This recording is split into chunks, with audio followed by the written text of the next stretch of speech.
Did you know that there is a war game that is growing to be as big as Warhammer 40k? Just as in the 2010s War Machine grew to compete with Warhammer, now there is another huge contender threatening to topple Games Workshop's monopoly on the miniature wargaming hobby. A competitor that you might just fall in love with. But I won't. I will never play this game. And here's why. So I cover a lot of Games Workshop on the channel, but also a bunch of other miniature games too. And it's Other Games April. Thank you very much for that little invite, Maniac. So I'm seizing the opportunity to talk about a game other than Warhammer today. Unlike all my topics, I decided it by asking the fortune teller machine at my local abandoned amusement park what I should do. And it told me, sometimes you can be a loud, outgoing, and people person, but other times you can be quiet, shy, and reserved. Yeah, that pretty much nails me. That's kinda eerie. Zoltar just gets me. Unfortunately, though, that doesn't really help me out when it comes to a video topic, so I'm just gonna talk about Battletech. That's right, it's Battletech, the wargame franchise that slipped through more fingers than the One Ring. 3?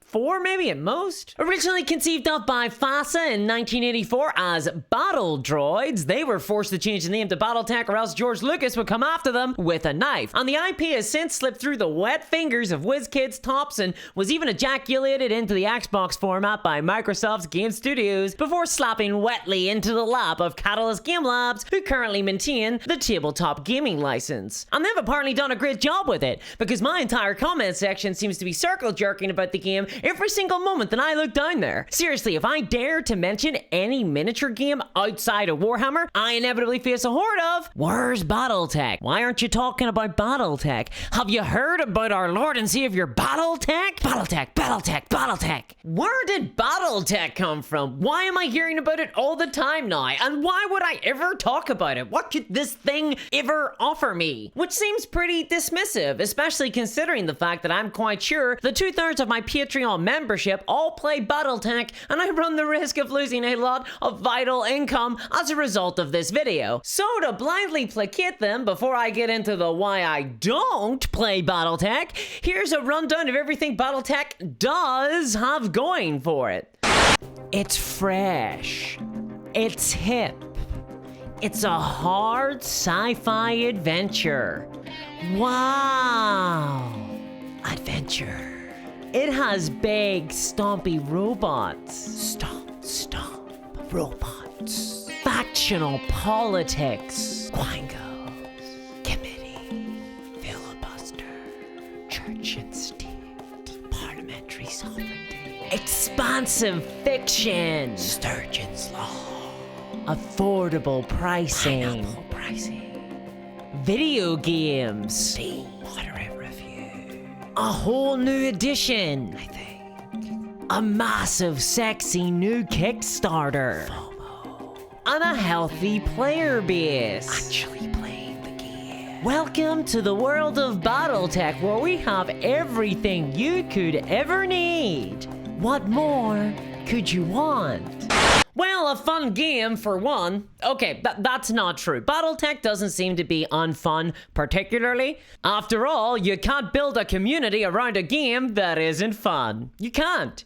It's impossible. No one has ever done it. Why are you looking at me like that for? Okay, but far be it from me to deny Battletech's moment. It has a huge fan base and seems to have stood the test of time as both an IP and a miniature game. This thing lasted in 1984 and it's still around. It outlasted Thatcher. And every time Games Workshop screw the pooch, there always seems to be at least one massive exodus of players heading towards Battletech. During the Games Workshop NDA leak and the content creator squeeze, remember that when everyone was talking about boycotting Games Workshop? Well, Battletech became the game of the hour, and it was super hot and trendy to move from Warhammer to Battletech. And the player base of the game just seems to keep growing. Hell, just the other day, Catalyst Game Labs launched a Kickstarter for a new Battletech box set called Mercenaries, and it's relatively popular, having just raked in £4 million pounds sterling. Hang on, that's enormous.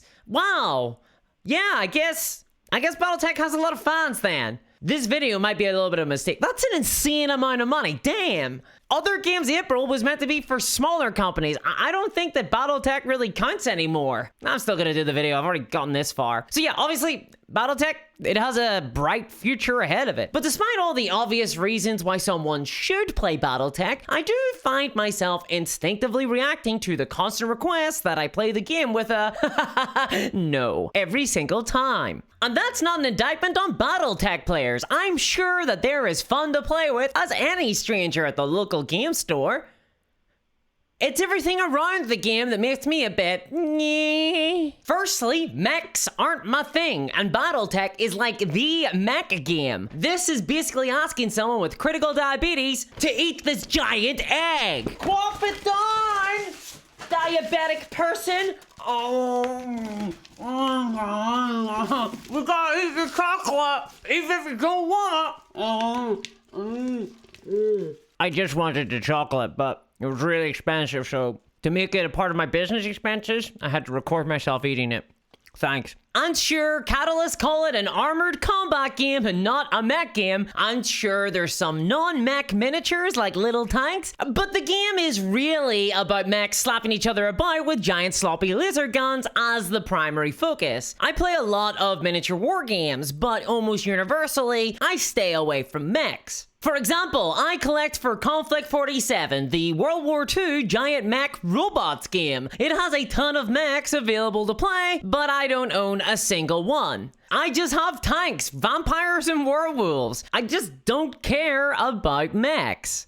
And I'm not sure why. It's probably due to a deep-seated trauma involving Future Cop LAPD, or perhaps it's because my uncle used to bully me in games of Tiberian Sun by spamming Titan Walkers during our online games. Who can say? I haven't examined it. I haven't really cared to. I don't need to see a therapist. Though I do have a soft spot for Space Marine Dreadnoughts, mostly because the act of sticking a paraplegic, half-dead child soldier inside a giant fucking killing machine is metal as f. Yeah, it is actually. Metal. But yeah, mechs, just not my thing. I tell you what is my thing though, mermaids, especially mermaids that are actually tongues. That's why I'm so happy to be partnered with Stormborn Collectibles this month. That's right, this month members of my Patreon get 50% off the entire Stormborn Collectibles store. That's 50% off this beautiful spider. Oh no, I don't like spiders. This Manticore though is sick, and hope you like Snap and Turtle Hydra monsters, cause we got them. There is a huge variety of miniatures available to buy, all of them gorgeous. I'm really excited by this partnership because these miniatures are breathtaking. I love the mythic quality of them, from demons to angels to monsters. So many monsters. Stormborn Collectibles are knocking it out of the park, and these incredible miniatures could all be yours for half price. Just sign up to my Patreon. There is a link in the description of this video, and you'll help support the channel, get yourself some beautiful STL files, and support an independent creator. Everybody wins. God, they are absolutely beautiful minis. Which, honestly, I'm not sure I could say the same for the Battletech minis. Yeah, they're a little bit dinky, right? Now, I understand that Battletech robots have a certain charm to them. I do not judge anyone that enjoys this stuff at all. I get the toy-like appeal that they hold, but they do feel toy-like, which just isn't my preferred vibe with miniatures. They're also monopose and feel pretty static, and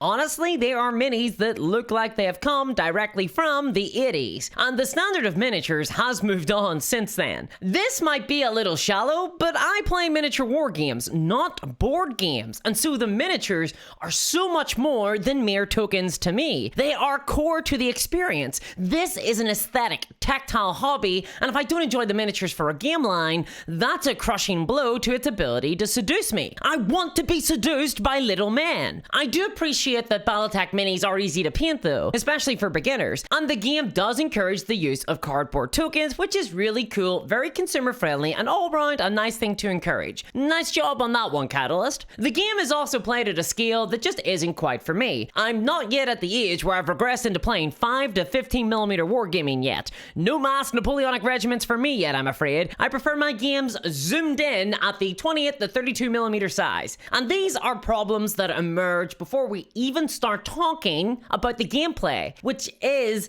it must be said, something that does still look and play like a game from the 80s. I'm not saying that just because something is from the decade that fashion forgot that it's necessarily bad. I'm still a massive fan of Kajagoogoo's Too Shy. But you know, miniature wargaming gameplay from that era is a little convoluted and detailed for me. Suffice to say that Battletech has a lot going on with a ton of granular focus, and it's filled to the brim with more tables than the Great Hall of Rohan when they're having a birthday party. Seriously, look at these reference sheets. Not even Warhammer is this bad. Games just aren't designed like this anymore, and for a good reason. Wargames these days are all about being quick, intuitive to play. Going so granular that your game has a punch location table is just yikes, you know? It's a level of detail in a wargame that I'm not really personally looking for. I find detailing and tracking all these different modifiers as a bit laborious. We got numbers on top of numbers on top of charts on top of numbers and bars and dots and tables and referencing. Oh! There's a lot of working out modifiers and range, and the gameplay pacing suffers as a result. It can be slow and awkward while playing. You have to calculate if you're hit, then you have to find out where, then how many hits, then divide damage into different groups, roll for multiple locations, and see if internal damage is done. Consult critical hit tables, and then mechs can fall over and heat up and blow up, and I just want to shoot a guy. I like my game a tad more abstract and a tad less Microsoft Excel spreadsheet. It commits the gravest sin of all, having a lot of math. And look, I love detailed games and tables. I play GURPS, but with war games, speed is the thing for me. I just don't have the time for tracking all of these little dots. I am a variety gamer. I play a ton of different games. No game is going to be my forever game. And I just don't have the brain space to remember like any of the system and commit it to memory. I play a different game every single week. Having to relearn combat every single time is just a bit much for me. Though, to their credit, Catalyst Game Labs are aware of this struggle because in their beginner box they included a more streamlined and faster, more beginner-friendly game mode called Alpha Strike. And all of this for what? It's a game of armored combat, but I'm an infantry girl. Good for you. Mobile infantry made me the man I am today. I'm all about my miniatures game being tight and flesh-based. I love infantry combat, I love horde armies, and I can get very unexcited by the vroom vroom car combat. So considering the Battletech doesn't even seem to have infantry miniatures as far as I can tell, it could hardly hope to ensnare me in its web. But of course, we haven't even begun to talk about the true nightmare: hex grids. Yes, Battletech uses hex grids. I don't like hex grids. I'm not a fan of grid combat at all. When I play a war game, I yearn to be free, to roam, to frolic free range style. I want to be a Prussian general. You cannot consign my maneuvers to a grid. I need the pushy token thingy and a pointy helmet. Using the grid feels contrary to the core premise of playing a war game to me. Hex grids belong in board games and role-playing games. So if you're watching my Dungeons and Discourse YouTube channel, which is my other channel where I talk about TTRPGs and Dungeons and Dragons and things, check it out, then I'd be like, yay, swell, it's a hex grid. But we're not. This is Discourse Minis. We're talking about war games, so boo, hex grids, nah. If I'm playing a war game, I want a measuring tape and I want to catch my opponent cheating by measuring from the front of their model and moving them to the back. I see it every time, Glenn. I'm just too polite to say anything. Plus, you know, a big part of the appeal of mini war games to me are handcrafted terrain and immersive tables, being enraptured by the spectacle of gaming. Grids are the antithesis of that. And okay, I get it. As someone outside of the game ecosystem, it seems like you don't need to play with hex grids for Battletech, that there's just a certain style of play, that you can use measuring tape instead, but that seems to be an ecumenical matter within the community, with grid combat still being the main style of play. And that's just not something that I'm interested in. But Catalyst Game Labs does get a huge element of wargaming right though. For everyone out there who's wondering, how do I make a commercially viable, no, a thriving and successful wargame? What do I do to get it right? Well, Battletech has the answer, and that is have a good series of video games, and maybe some fiction books too, that also helps. Seriously, the most important part of any commercial wargame is the bit that ain't a wargame. Move over Warhammer Plus, Battletech had a cartoon in the 90s. That's how you take an incredibly niche concept like miniature mechs fighting each other and spearheaded into a massive £4 million Kickstarter. That is a lot of money, isn't it? It also has a ton of lore, which I think is incredibly attractive to a lot of hobbyists who want a deep dive rabbit hole to fall into. It does have a ton of books written about it after all. I can't speak to their quality, but people read Black Library stuff, so how much worse could these be? And I don't want anybody to get me wrong about this video. I'm really glad that Battletech exists, though perhaps it's for some pretty selfish reasons. Battletech is another entrance point into wargaming, one that is able to abduct new people from video games and introduce them to analog games, like an evil fae stealing babies for their own alien purposes. And frankly, the Battletech ecosystem seems way less predatory and closed off than the Games Workshop one. It has a lower cost to entry, and it encourages players to stick around in the wargame hobby by not burning them out on constant FOMO releases and a treadmill of new rules. Battletech cultivates hobbyists and lets them grow like fields of fleshy wheat. In other words, Battletech seems to be the Eldar to Games Workshop's Dark Eldar. But I do still collect Dark Eldar, and I suspect that a reason for this healthier climate within the community is the fact that multiple companies own various rights to the Battletech IP, which has led overall